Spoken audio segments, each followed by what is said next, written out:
ನಮಸ್ಕಾರ ಕದಂಬ ನ್ಯೂಸ್ಗೆ ಸ್ವಾಗತ. ನಾನು ಸೋನಿಕಾ ಸುದೇಶ್. ಮೊದಲಿಗೆ ಮುಖ್ಯಾಂಶಗಳು.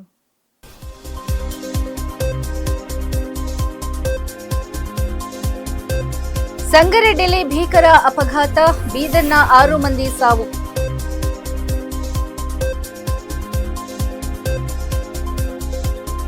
ನಾಳೆ ಕರ್ನಾಟಕ ಬಂದ್ಗೆ ಕರವೇ ಬೆಂಬಲ ನೀಡಲ್ಲ, ಪ್ರವೀಣ್ ಶೆಟ್ಟಿ ಬಣ.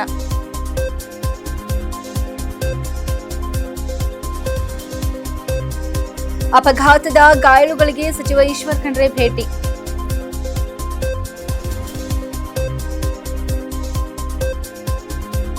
ಪರಪ್ಪನ ಅಗ್ರಹಾರ ಜೈಲಿಗೆ ದಿಢೀರ್ ದಾಳಿ, ಪ್ರಿಯಾಂಕರ್ಗೆ ಆದೇಶ. ಸುದ್ದಿಯ ವಿವರಗಳು. ಸಂಗಾರೆಡ್ಡಿ ಜಿಲ್ಲೆಯ ಮೊಗ್ಡಂಪಲ್ಲಿ ಮಂಡಲದ ಸಾತ್ವರ್ ಗ್ರಾಮದ ಹೊರವಲಯದಲ್ಲಿರುವ ರಾಷ್ಟ್ರೀಯ ಹೆದ್ದಾರಿ 65ರಲ್ಲಿ ಗಂಭೀರ ಅಪಘಾತ ಸಂಭವಿಸಿದೆ. ತೈಲ ಟ್ಯಾಂಕರ್ ಆಟೋಗೆ ಡಿಕ್ಕಿ ಹೊಡೆದು 6 ಜನರು ಸಾವನ್ನಪ್ಪಿದ್ದಾರೆ, ಇತರ 3 ಗಾಯಗೊಂಡಿದ್ದಾರೆ. ಮೃತರನ್ನು ಕರ್ನಾಟಕದ ಬೀದರ್ನ ರಾಜಗಿರ ಗ್ರಾಮದ ನಿವಾಸಿಗಳು ಎಂದು ಪೊಲೀಸರು ಗುರುತಿಸಿದ್ದಾರೆ. ಈ ರಸ್ತೆ ಅಪಘಾತ ಸಂಭವಿಸಿದಾಗ ಒಟ್ಟು 12 ಜನರು ಆಟೋದಲ್ಲಿ ಪ್ರಯಾಣಿಸುತ್ತಿದ್ದರು. ಗಂಭೀರವಾಗಿ ಗಾಯಗೊಂಡ 3ರ ಸ್ಥಿತಿ ಗಂಭೀರವಾಗಿದೆ ಎಂದು ತಿಳಿದು ಬಂದಿದೆ. ಅವರಿಗೆ ಆಸ್ಪತ್ರೆಯಲ್ಲಿ ಚಿಕಿತ್ಸೆ ನೀಡಲಾಗುತ್ತಿದೆ.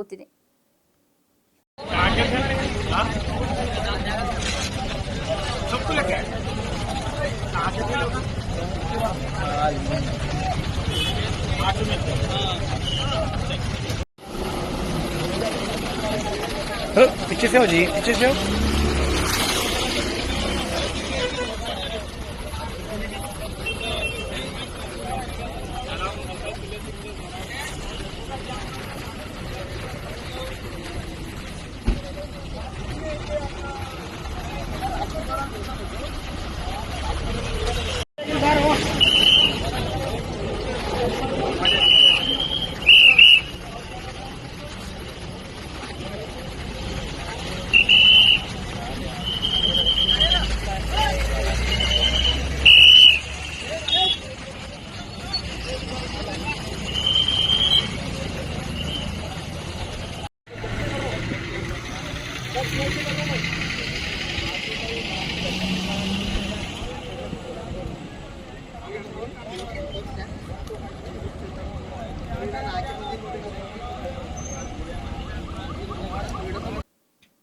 ಕನ್ನಡ ಪರ ಹೋರಾಟಗಾರ ವಾಟಾಳ್ ನಾಗರಾಜ್ ಅವರು ನಾಳೆ ಆಗಸ್ಟ್ 13ರಂದು ಕರೆ ನೀಡಿರುವ ಕರ್ನಾಟಕ ಬಂದ್ಗೆ ನಮ್ಮ ಬೆಂಬಲ ಇಲ್ಲ ಎಂದು ಕರ್ನಾಟಕ ರಕ್ಷಣಾ ವೇದಿಕೆ ಪ್ರವೀಣ್ ಶೆಟ್ಟಿ ಬಣ ತಿಳಿಸಿದೆ. ತಮಿಳುನಾಡಿಗೆ ಕರ್ನಾಟಕ ಕಾವೇರಿ ನದಿ ನೀರು ಹರಿಸುವುದನ್ನು ವಿರೋಧಿಸಿ ವಾಟಾಳ್ ನಾಗರಾಜ್ ನೇತೃತ್ವದಲ್ಲಿ ವಿವಿಧ ಕನ್ನಡ ಪರ ಸಂಘಟನೆಗಳು ನಾಳೆ ಆಗಸ್ಟ್ 13ರಂದು ಬೆಳಗ್ಗೆ 6 ಗಂಟೆಯಿಂದ ಸಂಜೆ 6 ಗಂಟೆಯವರೆಗೆ ಕರೆ ನೀಡಲಾಗಿರುವ ಬಂದ್ ಮುಂದುವರೆಸುವ ವಿಚಾರದಲ್ಲಿ ವಿವಿಧ ಸಂಘಟನೆಗಳ ನಡುವೆ ಭಿನ್ನ ಅಭಿಪ್ರಾಯಗಳು ಮೂಡಿವೆ ಎಂಬ ವರದಿಗಳ ನಡುವೆಯೇ ಅವರು ಈ ಹೇಳಿಕೆ ನೀಡಿದ್ದಾರೆ. ಪ್ರಸ್ತುತ ಪರಿಸ್ಥಿತಿಯಲ್ಲಿ ಬಂದ್ ಆಚರಿಸುವುದು ಸೂಕ್ತವಲ್ಲ ಎಂಬ ಅಭಿಪ್ರಾಯವನ್ನು ಹಲವು ಕನ್ನಡ ಪರ ಸಂಘಟನೆಗಳು ಹಾಗೂ ಹೋರಾಟಗಾರರು ವ್ಯಕ್ತಪಡಿಸಿದ್ದಾರೆ. ಆದರೆ ಬಂದ್ಗೆ ರಾಜ್ಯಾದ್ಯಂತ ವ್ಯಾಪಕ ಬೆಂಬಲ ವ್ಯಕ್ತವಾಗಿದೆ ಎಂದು ವಾಟಾಳ್ ನಾಗರಾಜ್ ಹೇಳಿದ್ದಾರೆ. ಜುಲೈ 31ರಂದು ಕನ್ನಡ ಪರ ಸಂಘಟನೆಗಳು ರಾಜ್ಯಾದ್ಯಂತ ಬಂದ್ಗೆ ಕರೆ ನೀಡಿದವು. ಬೆಂಗಳೂರಿನಲ್ಲಿ ವಾಟಾಳ್ ನಾಗರಾಜ್ ಅವರ ನೇತೃತ್ವದಲ್ಲಿ ವಿವಿಧ ಸಂಘಟನೆಗಳು ನಡೆಸಿದ ಸಭೆಯ ಬಳಿಕ ಅವರು ಬಂದ್ ಘೋಷಣೆ ಮಾಡಿದರು. ಸರ್ಕಾರ ನೀರು ಬಿಟ್ಟಿಲ್ಲ ಅಂತ ಹೇಳಿದ್ರೆ ಬಂದನ್ನ ಕರೆಯಲ್ಲ ಅನ್ನುವಂತ ಮಾತನ್ನು ಸಹ ಅವತ್ತು ಘೋಷಣೆಯನ್ನ ಮಾಡಿದ್ರು. ಇವತ್ತಿನ ಪರಿಸ್ಥಿತಿಯಲ್ಲಿ ಕಾವೇರಿ ಒಳಹರಿವು ಜಾಸ್ತಿ ಆಗಿರೋದ್ರಿಂದ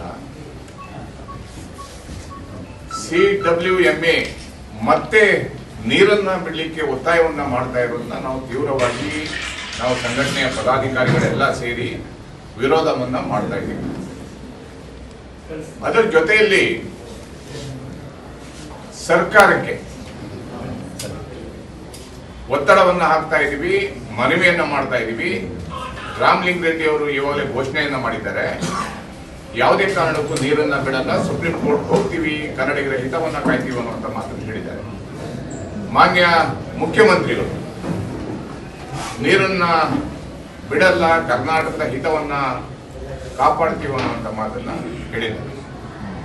ಆದರೂ ಸಹ ನಮ್ಮ ಲೋಕಸಭಾ ಸದಸ್ಯರು ಮತ್ತೆ ನಮ್ಮ ಸರ್ಕಾರ ಮತ್ತೆ ನಮ್ಮ ಅಧಿಕಾರಿಗಳು ನಿರ್ಲಕ್ಷ್ಯದಿಂದ ನಮಗೆ ನಿರಂತರವಾಗಿ ಅನ್ಯಾಯ ಆಗ್ತಾ ಇದೆ. ಬೆಂಗಳೂರು ನಗರ ಇವತ್ತು ದಿನನಿತ್ಯ ಬೆಳೀತಾ ಇದೆ. ಅಪಾರ್ಟ್ಮೆಂಟ್ಗಳು ಎತ್ತರಕ್ಕೆ ಮತ್ತೆ ಜಾಸ್ತಿ ಅಪಾರ್ಟ್ಮೆಂಟ್ಗಳು ಬರ್ತಾ ಇರೋದ್ರಿಂದ ನೀರಿನ ಸಮಸ್ಯೆ ನಿಜವಾಗ್ಲೂ ಬೆಂಗಳೂರು ನಗರ ಮತ್ತು ಕನ್ನಡಿಗರಿಗೆ ಆಗ್ತಾ ಇದೆ. ಇಂಥ ಸಂದರ್ಭದಲ್ಲಿ ಪ್ರಧಾನಿಯವರ ಮಧ್ಯಸ್ಥಿಕೆಯನ್ನು ತರೋದ್ರ ಮುಖಾಂತರ, ಸರಿಯಾಗಿ ವಾದವನ್ನ ಮಂಡಿಸುವುದರ ಮುಖಾಂತರ ಸುಪ್ರೀಂ ಕೋರ್ಟ್ ಅಲ್ಲಿ ಕನ್ನಡಿಗರಿಗೆ ನ್ಯಾಯವನ್ನ ಒದಗಿಸಬೇಕು ಅನ್ನುವಂಥ ಒತ್ತಾಯವನ್ನ ಮಾಡ್ತಾ ಇದ್ದೀವಿ. ವಾಟಾಳ್ ಅವರ ಎಲ್ಲ ಹೋರಾಟಗಳಿಗೂ ನಮ್ಮ ಬೆಂಬಲವನ್ನ ಕೊಟ್ಟಿದ್ದೀವಿ. ವಾಟಾಳ್ ಹೋರಾಟದ ಬಗ್ಗೆ ಎರಡೇ ಮಾತಿಲ್ಲ, ಅವರಿಗೆ ಎಲ್ಲಾ ಸಂದರ್ಭದಲ್ಲೂ ಬಂದ್ಗೆ ನಾವು ಬೆಂಬಲವನ್ನ ಕೊಟ್ಟಿದ್ದೀವಿ. ಆದ್ರೆ ಇವತ್ತಿನ ಪರಿಸ್ಥಿತಿಯಲ್ಲಿ ವಾಟಾಳ್ ಅವರ ಹೋರಾಟಕ್ಕೆ ನಾವು ಬೆಂಬಲವನ್ನ ಕೊಡುವುದರ ಮುಖಾಂತರ ಕಾವೇರಿ ನೀರಿನ ಹೋರಾಟಕ್ಕಾಗಿ, ಮೇಕೆದಾಟಿ ಯೋಜನೆಗಾಗಿ, ಕಳಸಾ ಬಂಡೂರಿ ಯೋಜನೆಗಾಗಿ, ಮಹದಾಯಿ ಯೋಜನೆಗಾಗಿ, ಬೆಂಗಳೂರು ನಗರದಲ್ಲಿ ವಲಸಿಗರಿಂದ ಆಗ್ತಾ ಇರುವಂತಹ ಅನ್ಯಾಯದ ವಿರುದ್ಧ ನಿರಂತರವಾಗಿ ಸಂಘಟನೆ ಹೋರಾಟವನ್ನ ಮಾಡಲಿಕ್ಕೆ ನಾವೆಲ್ಲ ಕಾರ್ಯತಂತ್ರವನ್ನ ರೂಪಿಸ್ತಾ ಇದ್ವಿ. ಮತ್ತೆ ಕಾವೇರಿ ವಿಷಯದಲ್ಲಿ ಶೀಘ್ರದಲ್ಲಿ ಮುಖ್ಯಮಂತ್ರಿಗಳನ್ನ ಭೇಟಿ ಮಾಡುವುದರ ಮುಖಾಂತರ ಯಾವುದೇ ಕಾರಣಕ್ಕೂ ಕಾವೇರಿ ನೀರನ್ನ ಬಿಡಬಾರ್ದು ಅನ್ನುವಂಥ ಒತ್ತಾಯವನ್ನು ನಾವು ಹಾಕ್ತೀವಿ.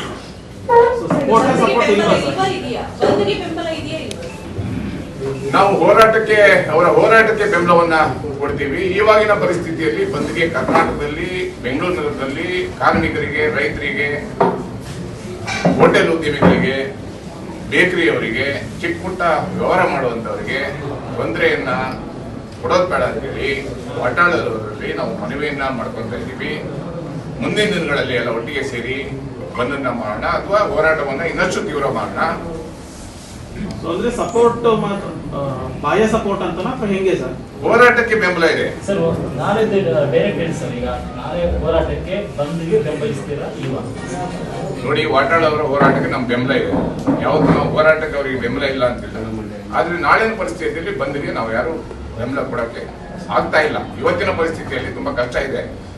ತೆಲಂಗಾಣದ ಜಹೀರಾಬಾದ್ ಬಳಿ ನಿನ್ನೆ ರಾತ್ರಿ ಸಂಭವಿಸಿದ ಭೀಕರ ರಸ್ತೆ ಅಪಘಾತದಲ್ಲಿ ಬೀದರ್ ಜಿಲ್ಲೆಯ ರಾಜ್ಗಿರ ಗ್ರಾಮದ 5 ರಿಂದ 6 ಮಂದಿ ಮೃತಪಟ್ಟಿರುವ ಘಟನೆಗೆ ಗ್ರಾಮೀಣಾಭಿವೃದ್ಧಿ ಮತ್ತು ಪಂಚಾಯತ್ ರಾಜ್ ಸಚಿವ ಈಶ್ವರ್ ಬಿ ಖಂಡ್ರೆ ತೀವ್ರ ಸಂತಾಪ ವ್ಯಕ್ತಪಡಿಸಿದ್ದಾರೆ ಎಂದು ಬೀದರ್ನ ಬ್ರಿಮ್ಸ್ ಆಸ್ಪತ್ರೆಗೆ ಭೇಟಿ ನೀಡಿದ ಸಚಿವರು ಅಪಘಾತದಲ್ಲಿ ಗಾಯಗೊಂಡು ಚಿಕಿತ್ಸೆ ಪಡೆಯುತ್ತಿರುವವರ ಆರೋಗ್ಯ ವಿಚಾರಿಸಿದರು. ಗಾಯಾಳುಗಳಿಗೆ ಅಗತ್ಯವಿರುವ ಎಲ್ಲಾ ರೀತಿಯ ಉತ್ತಮ ಚಿಕಿತ್ಸೆ ಹಾಗೂ ಸೂಕ್ತ ವೈದ್ಯಕೀಯ ಆರೈಕೆ ಒದಗಿಸುವಂತೆ ವೈದ್ಯರು ಮತ್ತು ಅಧಿಕಾರಿಗಳಿಗೆ ಸೂಚಿಸಿದರು. ಅಪಘಾತದಲ್ಲಿ ಮೃತಪಟ್ಟ ಪ್ರತಿಯೊಂದು ಕುಟುಂಬಕ್ಕೂ ಕರ್ನಾಟಕ ಸರ್ಕಾರದಿಂದ 5 ಲಕ್ಷ ಪರಿಹಾರ ನೀಡಲಾಗುವುದು ಎಂದು ಸಚಿವ ಈಶ್ವರ್ ಖಂಡ್ರೆ ಘೋಷಿಸಿದರು.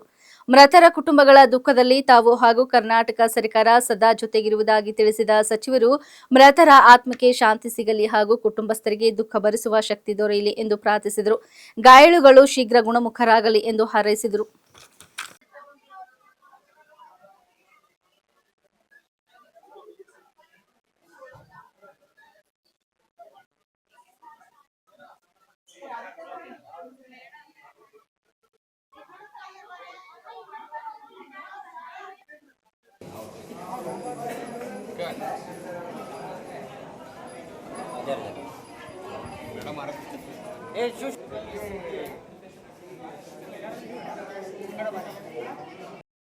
ದಿಗ್ಭ್ರಮೆ ಆಗಿದೆ, ಬಹಳ ನೋವಾಗಿದೆ. ಇಂಥ ದುರ್ಘಟನೆಗಳು ಆಗಲೇಬಾರದು. ಇವತ್ತು ಸರ್ಕಾರ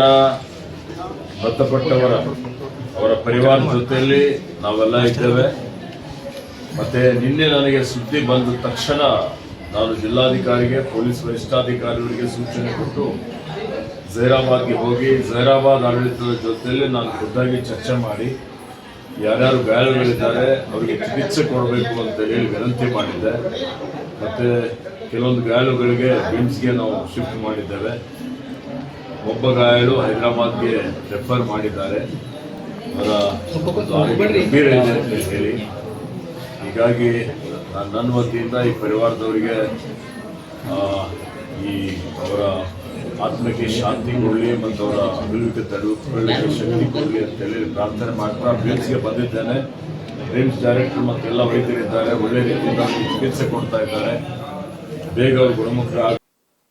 ಇತ್ತೀಚಿನ ಭೇಟಿ ವೇಳೆ ಆಡಳಿತಾತ್ಮಕ ಲೋಪಗಳು ಕಂಡುಬಂದ ಹಿನ್ನೆಲೆಯಲ್ಲಿ ಪರಪ್ಪನ ಅಗ್ರಹಾರದಲ್ಲಿರುವ ಬೆಂಗಳೂರು ಕೇಂದ್ರ ಕಾರಾಗೃಹದಲ್ಲಿ ಅನಿರೀಕ್ಷಿತ ದಾಳಿ ನಡೆಸಲು ತಾನು ಆದೇಶಿಸಿದ್ದಾಗಿ ಗೃಹ ಸಚಿವ ಪ್ರಿಯಾಂಕ್ ಖರ್ಗೆ ಇಂದು ಬುಧವಾರ ತಿಳಿಸಿದ್ದಾರೆ.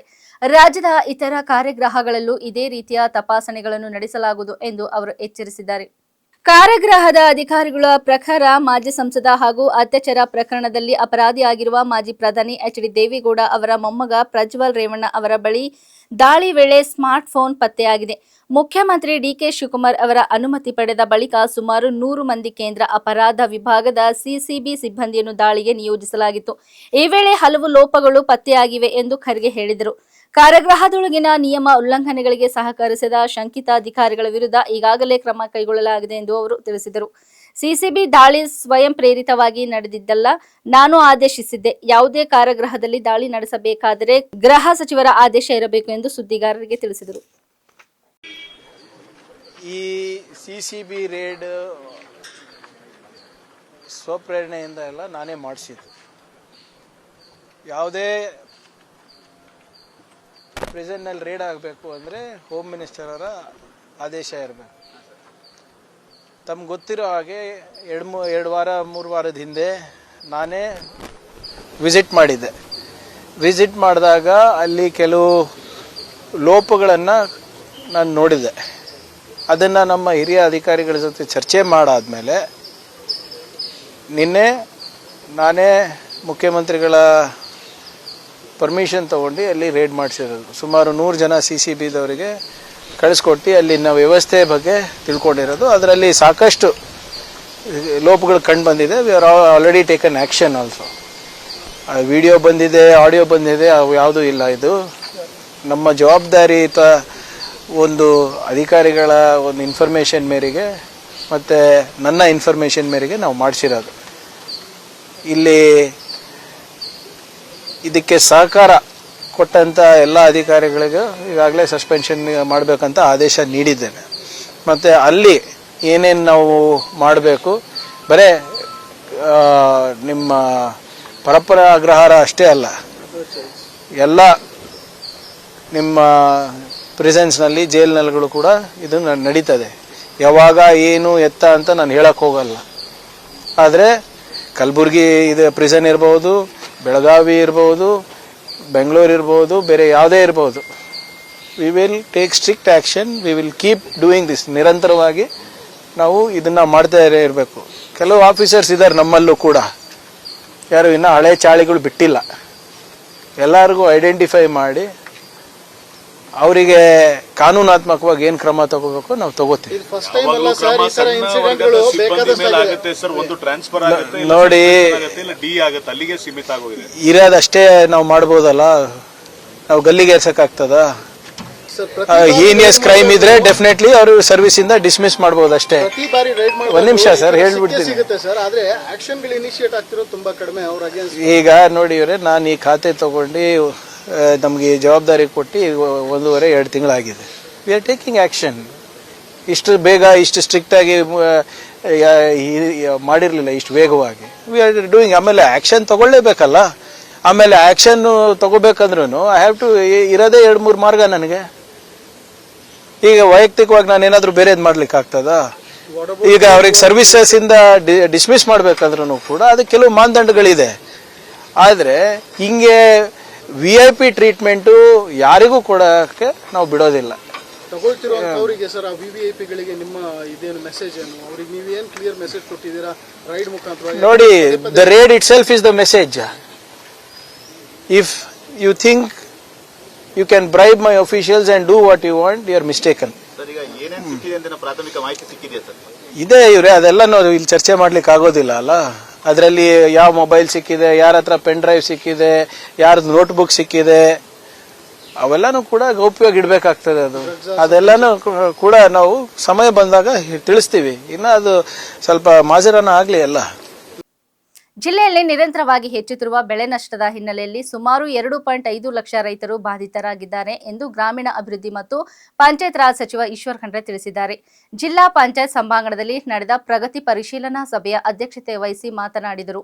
ಸೋಯಾಬೀನ್ ಪ್ರಮುಖವಾಗಿ ಹಾನಿಗೊಳಗಾದ ಬೆಳೆಯಾಗಿದ್ದು ಬೆಳೆ ನಷ್ಟದ ಪ್ರಮಾಣ ದಿನದಿಂದ ದಿನಕ್ಕೆ ಹೆಚ್ಚುತ್ತಿದೆ. ರೈತರಿಗೆ ತಕ್ಷಣದ ಪರಿಹಾರ ಒದಗಿಸುವ ಉದ್ದೇಶದಿಂದ ಮಿಡ್ ಸೀಸನ್ ಅಡ್ವರ್ಸಿಟಿ ಘೋಷಿಸಿ ನೆರವು ನೀಡುವಂತೆ ಕೃಷಿ ಇಲಾಖೆಗೆ ಅಧಿಕಾರಿಗಳು ಪ್ರಸ್ತಾವನೆ ಸಲ್ಲಿಸಿದ್ದಾರೆ ಎಂದು ಸಚಿವರು ತಿಳಿಸಿದರು. ಈ ಕುರಿತು ಕೃಷಿ ಇಲಾಖೆಯ ಕಾರ್ಯದರ್ಶಿ ಹಾಗೂ ಆಯುಕ್ತರೊಂದಿಗೆ ತಾವು ಮಾತನಾಡಿದ್ದು, ಮುಖ್ಯಮಂತ್ರಿ ಕೂಡ ರೈತರ ಸಮಸ್ಯೆಯನ್ನು ಗಂಭೀರವಾಗಿ ಪರಿಗಣಿಸಿದ್ದಾರೆ ಎಂದರು. ಬೆಳೆ ನಷ್ಟಕ್ಕೊಳಗಾದ ಪ್ರತಿಯೊಬ್ಬ ರೈತನಿಗೂ ಗರಿಷ್ಠ ಪರಿಹಾರ ದೊರೆಯುವಂತೆ ಸರ್ಕಾರದಿಂದ ಸಾಧ್ಯವಿರುವ ಎಲ್ಲಾ ಕ್ರಮಗಳನ್ನು ಕೈಗೊಳ್ಳಲಾಗುತ್ತಿದೆ ಎಂದು ಈಶ್ವರ್ ಖಂಡ್ರೆ ಭರವಸೆ ನೀಡಿದರು. ಸೋಯಾಬೀನ್ ಇದು ಸ್ವಲ್ಪ ಬಂದಿದೆ. ಹೀಗಾಗಿ ನಮ್ಮ ನಿರಂತರ ಒಂದು ಪರಿಶ್ರಮ, ನಮ್ಮ ಅಧಿಕಾರಿಗಳು ಕ್ರಿಯಾಶೀಲವಾಗಿ ಕೆಲಸ ಮಾಡಿದ್ದಕ್ಕಾಗಿ ನಮ್ಮ ಜಿಲ್ಲೆಯಲ್ಲಿ ಇಲ್ಲಿವರೆಗೆ 2,50,000 ರೈತರು ಬೆಳೆ ವಿಮೆ ನೋಂದಣಿ ಮಾಡಿದ್ದಾರೆ.